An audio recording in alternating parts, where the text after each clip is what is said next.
हरे कृष्णा। नवरात्रि यानी शक्ति की उपासना के दिन। वर्ष में ऐसी 2 बार नवरात्रि आती है। एक है चैत्र मास की नवरात्रि और एक है अश्विन मास की नवरात्रि। और इस समय चैत्र मास की नवरात्रि का आरंभ हो चुका है।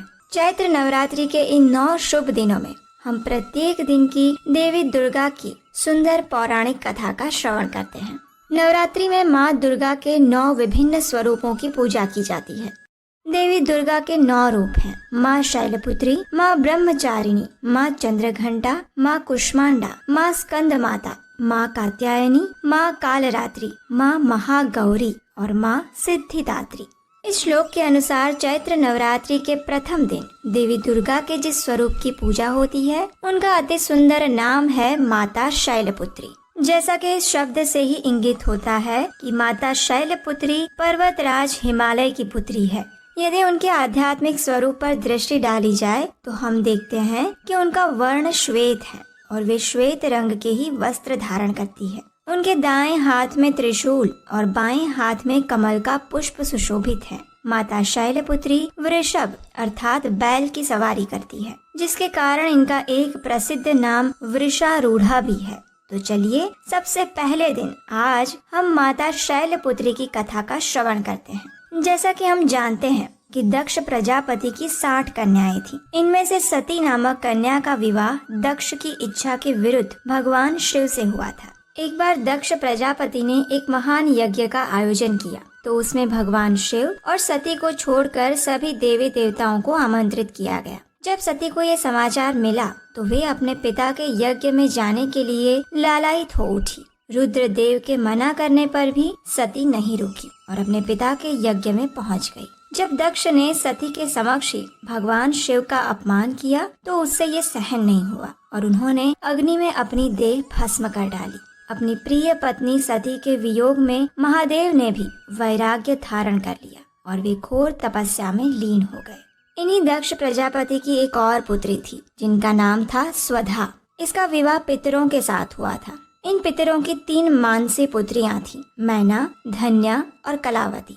अब देखिए, एक समय ऐसा हुआ कि ये तीनों कन्याएं भगवान विष्णु के दर्शन करने के लिए श्वेत द्वीप में पधारी और उसी समय 4 कुमार भी वहां पहुंच गए। इन चारों सिद्ध गणों को देखकर वहां उपस्थित सभी लोगों ने अपने आसन से उठकर उनका स्वागत सत्कार किया, लेकिन पितरों की ये 3 कन्याएं अपने स्थान से नहीं उठी। ये देखकर चारों कुमार उन पर क्रोधित हो गए और उन तीनों को स्वर्ग से दूर होकर नर स्त्री बनने का श्राप दे डाला। इस अभिशाप को सुनकर तीनों कन्याएं उनके चरणों में गिरकर क्षमा याचना करने लगी। इन तीनों पर दया दिखाते हुए चतुष कुमारों ने इन्हें भिन्न भिन्न वरदान दिए। उन्होंने सबसे बड़ी कन्या मैना को पर्वतराज हिमालय की पत्नी और देवी पार्वती की माता बनने का वरदान दिया। दूसरी कन्या धन्या को महाराज जनक की पत्नी और देवी सीता की माता होने का वरदान दिया। तीसरी कन्या कलावती को वृषभानु वैश्य की पत्नी और देवी राधा की माता होने का वरदान मिला। और इस प्रकार वरदान पाकर ये तीनों कन्याएं श्वेत द्वीप से अपने घर लौट आई। वरदान के अनुसार प्रथम कन्या मैना का विवाह पर्वतराज हिमालय से कर दिया गया। विवाह के पश्चात सभी देवी देवता राजा हिमालय और देवी मैना के पास पधारे। उन्हें कठोर तपस्या करके देवी उमा को अपने पुत्री रूप में प्राप्त करने का अनुरोध करने लगे और ऐसा इसलिए आवश्यक था क्योंकि उस समय सभी देवी देवता तारकासुर नामक राक्षस के कोप से त्रस्त हो चुके थे, जिसे केवल महादेव का पुत्र ही मार सकता था। देवी सती के आत्मदाह के कारण ये कार्य अधूरा रह गया था और अब इस कार्य को पूर्ण करने के लिए देवी सती को पार्वती के रूप में अपना अगला जन्म लेना था। देवताओं की आज्ञा को शिरोधार्य करके राजा हिमालय और उनकी पत्नी तपस्या में लीन हो गए। देवी मैना सदैव ब्राह्मणों को दान देती, बड़े ही भक्ति भाव से देवी उमा की उपासना करती। पवित्र गंगा नदी के किनारे देवी उमा की मिट्टी की मूर्ति बनाकर देवी मैना उसे नाना प्रकार के भोग अर्पण करती। कठोर व्रत का पालन करते हुए कभी निराहार रहती तो कभी जल पर ही निर्भर रहती। एक समय तो उन्होंने केवल वायु पर ही जीवन यापन किया। इस प्रकार कठोर तपस्या करते हुए उन्हें 27 वर्ष बीत गए। इतने लंबे काल तक तपस्या करने के बाद जगदम्बा उमा देवी मैना से अत्यंत प्रसन्न हुई और उन्हें दर्शन देकर वरदान मांगने के लिए कहा। तब देवी मैना ने उनसे आग्रह किया कि वे स्वयं उनकी पुत्री के रूप में अवतरित हों। देवी उमा ने उन्हें ये वरदान दिया और राजा हिमालय के घर पार्वती के रूप में अवतरित हुई। हिमालय पर्वतों के राजा थे और पर्वत को शैल भी कहते हैं, इसीलिए पार्वती का एक नाम शैलपुत्री भी पड़ा। उनका एक अन्य नाम हेमवती भी है। तो ये थी माता शैलपुत्री की संक्षिप्त कथा। आज प्रथम नवरात्रि के दिन माता शैलपुत्री की पूजा, आराधना और उपासना की जाती है। उनकी पूजा करने के लिए इस दिन सुबह जल्दी उठकर स्नान आदि से निवृत्त होना चाहिए। इसके बाद विधि पूर्वक कलश स्थापना करें।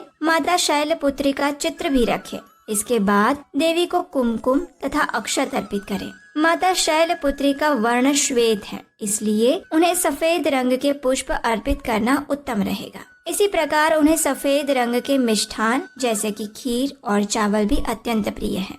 भगवान शिव की नगरी काशी में माता शैलपुत्री का एक प्राचीन मंदिर भी है, जहाँ पर नवरात्रि के प्रथम दिन भारी भीड़ देखने को मिलती है। कहते हैं कि इस मंदिर में माता शैलपुत्री के दर्शन करने मात्र से श्रद्धालुओं की सभी इच्छाएं पूर्ण हो जाती है। माता शैलपुत्री को वाराणसी भी अत्यंत प्रिय है, इसलिए वे यहाँ सदा निवास करती है। वाराणसी शहर भारत के सभी प्रमुख शहरों से सड़क, रेल और हवाई मार्ग से जुड़ा है और यहाँ सरलता से पहुँचा जा सकता है। तो ये थी चैत्र नवरात्रि के प्रथम दिन माता शैलपुत्री की कथा। अगर आपको ये कथा अच्छी लगी है तो हमें नीचे कमेंट बॉक्स में लिखकर बताएं और इसे अपने मित्रों और परिवारजनों को भी शेयर कर दें। अगर आप इस चैनल पर पहली बार आए हैं तो याद से आपके अपने इस चैनल को सब्सक्राइब करें, ताकि नवरात्रि की आने वाली कथाओं का नोटिफिकेशन आपको सरलता से मिल जाए। चैत्र नवरात्रि के इस प्रथम दिन माता शैलपुत्री को प्रणाम करते हैं। हरे कृष्ण।